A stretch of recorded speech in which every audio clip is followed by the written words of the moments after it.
Welcome to Samba Samba. Enjoy the video. You begin by acting fast. Close the file, but keep Autocad closed if possible so temp files remain stable. Next, find the autosave or backup file. Look for $SV in the temp folder or the back alongside the original drawing. Once located, reopen Autocad and use the recover command. Choose the backup or the original.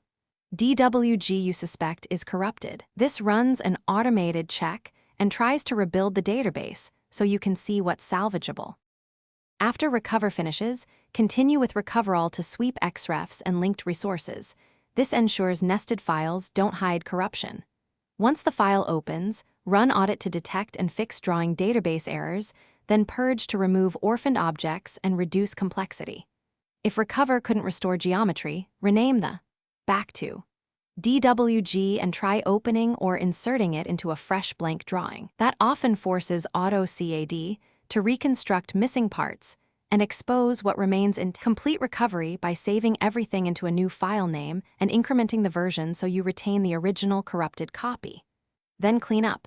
Explode proxy objects if necessary, verify layers and xref paths, and run a final audit to confirm integrity.